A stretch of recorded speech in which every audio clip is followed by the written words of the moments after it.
Greetings and salutations, my great friends. Welcome to yet another series in Kaylee and I's channel.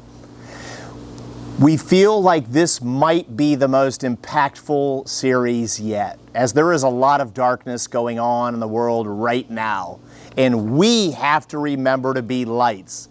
So this series is in essence about becoming a hero in your own life, becoming a hero to your family, and becoming a hero to your team. Because you should love being at home and you should love being at work. This very first video, though, is actually called Don't Meet Your Heroes. I encourage all of my clients to explore their creative side. And one of the things I've always wanted to do was write a book, which I did, more on that later. And then I always wanted to write a children's book. I had a very challenging childhood, got beat up every day. So I wanted to write a kid's book. And I think this is pretty good. I did it one morning. I think there's just one rough area in it that needs to be addressed. And I'm also going to do something I've never done before. I'm literally going to read right off the script of the book. But this book is called King Chunkley and the Story of Heroville. Here it goes. Once upon a time, there was a village in a galaxy far, far away. It was a beautiful village filled with lakes, streams, trees, pretty flowers of all shapes and sizes, and many beautiful mountains, as well as unicorns, pretty birds, and fish that had big lips that smiled as you walked by. This village known as Heroville was ruled by a king named King Chunkley. King Chunkley was a hero to the village people as he had an almost magical way with words. He could hypnotize the village people with his words. They all believed he must be living those words. One of the village children, Gunny, grew up almost worshiping King Chunkley and the way King Chunkley could use words.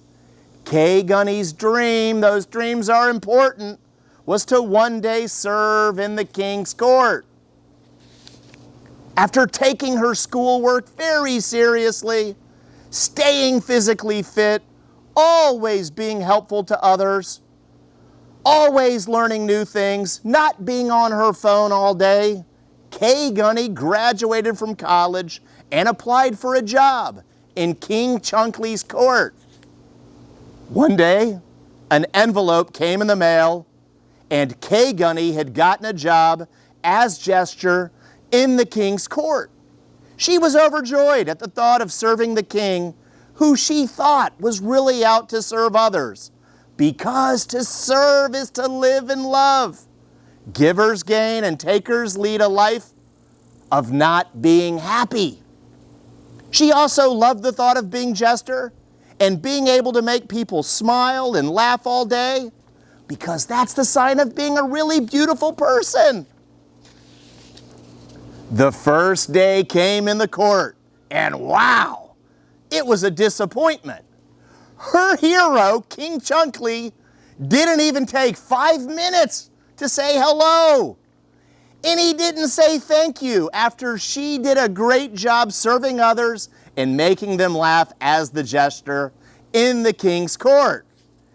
Even worse, it was the hand of the king, a serpent-looking humanoid, name Steen Surgeon.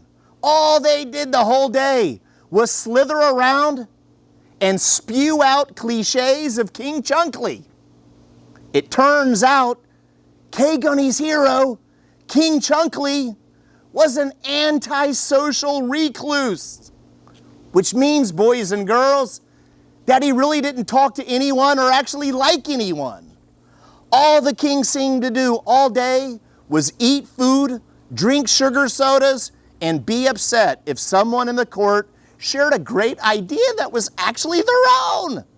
King Chunkley was worried the people might love someone else who actually thought of great ideas and actually lived them out instead of being a hypocrite. Boys and girls, that's someone who doesn't do the things they write about.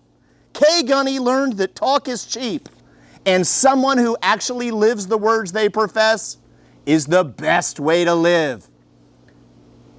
But Kay Gunny didn't stop there. She tried to reach out and help King Chunkley, but he was too prideful, and the villagers were beginning to revolt, knowing he only thought of the words to hypnotize them out of their money. King Chunkley struggled to sleep at night because he didn't do a single thing he actually wrote about. Finally, Kay Gunny had to leave the court. But the good news is, boys and girls, she started her own court where there was no hypocrisy. And it was all centered around writing beautiful things and actually living them out. Kay Gunny knew your words can't be cheap. Kay Gunny learned the best way to live for the rest of her life. She learned in life, don't have a dream to meet your heroes. She learned the best dream was to wake up every day and be a hero to someone else and to lead a life focused in on service and making other people smile. Viewers, we're actually coming out of the book right now. The best way to live is truly for you to wake up every day and to be a hero to someone else. I can promise you, if you just keep your focus there, like in the fairy tales, you will live a life happily ever after all. God bless you all. We hope that by watching our channel, you become the best version of yourself and become the hero to everyone around you. Thank you so much for watching, and please hit like, subscribe, comment down below, and hit share.